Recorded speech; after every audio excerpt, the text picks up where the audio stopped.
नमस्कार। देश परदेश में आपका स्वागत है। आज एक बहुत ऐतिहासिक दिन है। आज प्रधानमंत्री नरेंद्र मोदी ने अपनी पहली प्रेस कॉन्फ्रेंस की अमेरिका में, व्हाइट हाउस में प्रेसिडेंट बाइडेन के साथ की, और उसमें पहली बार एक रिकॉर्ड तोड़ा गया कि 9 साल से जो उन्होंने कभी देश में नहीं किया था वो आज उन्होंने किया। इसके लिए उनको ज़रूरत थी अमेरिका की, उनके साथ देखने की, राष्ट्रपति के, अमेरिका के राष्ट्रपति के साथ देखने की ज़रूरत थी। और जो भी बातें थी, लेकिन उनको मानना पड़ा कि अमेरिकी परंपरा ऐसी है कि अगर आप राजकीय अतिथि हैं तो आपको राष्ट्रपति के साथ प्रेस कॉन्फ्रेंस करनी पड़ेगी। वो हिंदी में बोले, अच्छा बोले, लेकिन अगर उन्होंने ऐसी प्रेस कॉन्फ्रेंस कर ली थी तो शायद उसका मतलब ही नहीं था।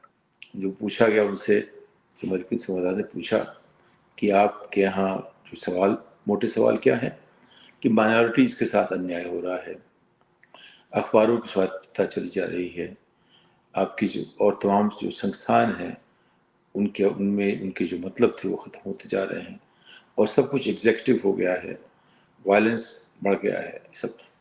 उसका जो उन्होंने क्या जवाब दिया, उन्होंने कम से कम 50 बार तो एक शब्द का इस्तेमाल किया, डेमोक्रेसी, कि हमारे डीएनए में डेमोक्रेसी है, हमारे दोनों के देश में डीएनए आरएनए में डेमोक्रेसी है, हम इतने डेमोक्रेटिक हैं, आप सब देख सकते हैं, हमारी कॉन्स्टिट्यूशन डेमोक्रेसी, हमारी कॉन्स्टिट्यूशन डेमोक्रेसी है। तो उन्होंने सारी ऐसी ऐसी बातें कही जो अच्छी बातें हैं, कहनी चाहिए, लेकिन जिनका जिस सवाल पूछा गया था उसको रिश्ता नहीं था, और ना वह स्थिति से रिश्ता था। वो चाहते थे कि अपनी बात को कैसे इस तरह घुमा फिरा कहें जैसे लोग अक्सर राजनीति में करते हैं, सवाल कुछ भी हो जाए आप वही देंगे जो देंगे। तो प्रधानमंत्री ने जो किया आज वो अभूतपूर्व था, लेकिन साथ में ये भी साफ हो गया कि अगर ऐसे ही प्रेस कॉन्फ्रेंस करनी है तो उसका कोई मतलब नहीं होता, वो सिर्फ शो ही है। तो शायद वो सही भी है कि जब ऐसी करनी है तो क्या मतलब करने का है, और उनका करने ना करने का मतलब जो है वो एक बार तो सार्थक हो सकता है बताने के लिए कि उन्होंने ऐसा किया, लेकिन रोज रोज तो नहीं हो सकता। तो एक बात साफ हो गई कि प्रेस कॉन्फ्रेंस उनकी एक उनके चरित्र का, उनका आदत का हिस्सा नहीं है। चाहे जहां भी देंगे वो वैसे ही बोलेंगे जैसा कि उनका मन है, सवाल कुछ भी हो। वो सिर्फ आदर्शों की बात करेंगे, जो किताबी बातें वो कहने वाली बातें कहने की होती हैं, जो करने वाली करने की होती हैं। दूसरा ये कि उन्होंने उसके उसके जो प्रेफेस में, उसकी प्रस्तावना में जो उन्होंने अपना भाषण दिया, दोनों 1 मिनट का था, उसमें भी सभी उदात्त भावनाएं हैं। उन्हें उदात्त भावनाओं से क्या किया जा सकता है, कुछ चीज़ें जो कॉन्क्रीट हैं वो भी देखने की चीज़ें हैं।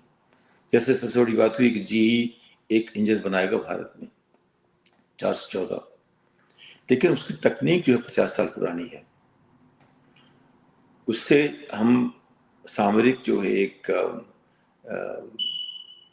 तीखापन अपने सोचने में, या एक करारापन ला सकते हैं, या एक समझिए कि कंपटीशन की भावना आती है, वो नहीं आने की है। ये एक एक्नॉलेजमेंट है, जो मान रहे हैं कि हम पिछले 70 साल में फेल हो गए, हमने कोशिश की बनाने की हवाई जहाज, हम फेल हो गए। ये एक अपने आप में इस बात को मान लिया हमने कि हमको 50 साल पुरानी टेक्नोलॉजी बनाने के लिए भी मदद चाहिए। इसको नाम दिया गया है कि इसमें, इसको डेकेड मत कहिए, डेकेड कहिए। तो आप जानते हैं हमारे प्रधानमंत्री, उनको शब्दों का जो चयन उनका है, जनता का मन मोहने के लिए बहुत बढ़िया करते हैं। तो उन्होंने यहाँ भी वही किया, डेकेड का टेकेड कर दिया। और इस तरह से जितनी सारी चीज़ें उनकी जो स्पीच लिखने वाले हैं वो कर सकते हैं, उन लोगों ने किया। लेकिन कुछ चीज़ें जो हैं अमेरिका के हिसाब से और हमारे रिश्तों के हिसाब से, चाहे वो सतही तौर पे हो, चाहे वो सिर्फ किताबी तौर पे हो, लेकिन कुछ नई बातें हुई।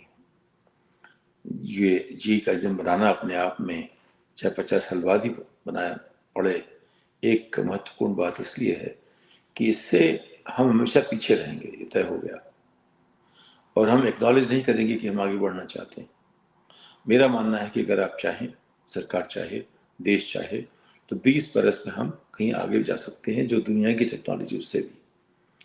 हमने देखा अपने स्कूलों में कि हमारे बच्चे ऐसे हैं कि 4 से 6 हफ्ते की पढ़ाई में वो 6-7 साल के पढ़ने वाले बच्चों को, अमेरिका के बच्चों को पीछे छोड़ सकते हैं। ये हमारे अपने स्कूल के व्यक्तिगत अनुभव भी हैं।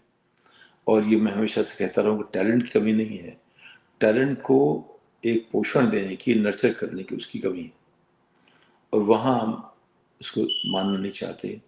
और हम चाहते हैं कि कोई टेक्नोलॉजी जिससे कि हमारा एक मुंह दिखाने के लिए रहे, कम से कम कि हमने कुछ नया किया, ऐसा कुछ हो जाता है। लोग बहुत खुश हैं। हमने तमाम लोगों से बात की जो यूनाइटेड नेशन उनके साथ गए थे। जिस तरह जो हमारे प्रधानमंत्री योग करते हैं, उससे जो लोग योग करते हैं वो काफ़ी खुश रहते हैं, उसमें उनकी काफ़ी दिलचस्पी भी है। जिस तरह से उन्होंने हाथ मिलाया जो हमारे राष्ट्रपति की पत्नी के साथ, वैसा आमतौर पर हमारी संस्कृति में होता नहीं है, लेकिन उन्होंने किया। जैसे हमेशा करते हैं, गले लगते हैं, ऐसा प्रोटोकॉल में आमतौर पर ऐसा होता नहीं है, लेकिन उनकी अपनी एक उनका स्टाइल है। उस स्टाइल के चरित्र से ज़्यादा स्टाइल कहना पड़ेगा उसे हमें। तो यहाँ भी जो है ये बहुत बड़ी बात है उसको कि मनमोहन सिंह जी के बाद आज करीब मतलब 1500 क्या साल के आसपास हो गए जब उनको स्टेट गेस्ट बनाया गया था। उसके बाद अब ये बने हैं। लेकिन जिन लोगों ने दोनों वाक्यों को देखा था, उसमें एक शालीनता थी, उसमें कोई बड़बोलापन नहीं था। और अभी की बात में हर जगह बड़बोलापन ज़्यादा था और लोगों को उत्साह बहुत था। लेकिन पहले वाली बात में जो लोग गंभीरता सोचते हैं किसी बात के बारे में, उनका चेहरा अलग रहता है, उनका स्टाइल अलग होता है।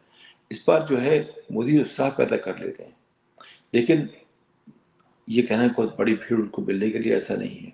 कुछ लोग 4,000 बात करते हैं, कई मीटिंग्स में किसी में 40 थे, कोई 60 थे, कहीं 200 थे, कहीं 400 थे, लेकिन एक माहौल बना जाता है कि बहुत लोग आए थे। ये मानना पड़ेगा कि लोग जगह जगह से आए थे। लेकिन जो मीटिंग्स हुई हैं, जो हाई पावर मीटिंग्स जहाँ पे वो मौजूद थे, वहाँ लोगों की संख्या कुछ एक 100 में थी, और बहुत बड़ी जो संख्या रही है उसका नंबर 4,000 के आसपास बताया जा रहा है। तो सब मिलाकर के ये एक महत्वपूर्ण मौका था, और उसमें कई चीज़ें, बड़े बड़े फैसले हुए हैं। कोई ऐसा फैसला नहीं है इसको मैं ऐतिहासिक मानूंगा जिस तरह से हमें देश की प्रगति देखनी है, लेकिन बातें थोड़ा आगे बढ़ी हैं। अगर 10 साल में बात करेंगे तो मानना पड़ेगा देश आगे बढ़ा है, हमारी डायस्पोरा मजबूत हुई है। आज के जो प्रवासी भारतीय हैं अमेरिका में, वो पहले से कहीं बहुत ज़्यादा मजबूत हैं। ये इसका एक अंदाज लगाइए, जितने नंबर व्हाइट हाउस में भारतीयों के हैं उतने किसी और दूसरे वर्ग के नहीं हैं। तो साफ होता है कि एक ज़माने में वहाँ एक भी नहीं था, आज से 35 साल पहले, 36 साल पहले, और अब वहाँ करीब 150 के आसपास भारतीय काम करते हैं व्हाइट हाउस में। तो कुछ बदलाव आया है। ये बदलाव अमेरिका में भारतीयों की अपनी जगह बनाने का है। उसका उन्होंने काफ़ी उनको धन्यवाद भी दिया, कहा कि जो हमारे प्रवासी यहाँ हैं उनकी वजह से सब कुछ हो रहा है। उन्होंने इसको स्वीकार किया, और ये अच्छी बात है कि उन्होंने स्वीकार किया, क्योंकि ये मेरे हिसाब से जो भारत के बारे में जो अमेरिका का रुख है वो इस पर निर्भर करता है कि यहाँ जो भारतीय मूल के लोग रहते हैं कैसे सोचते हैं। खराब कर सकता है सरकार खराब कर सकती है, जैसे कि प्रमिला जयपाल के बारे में किया।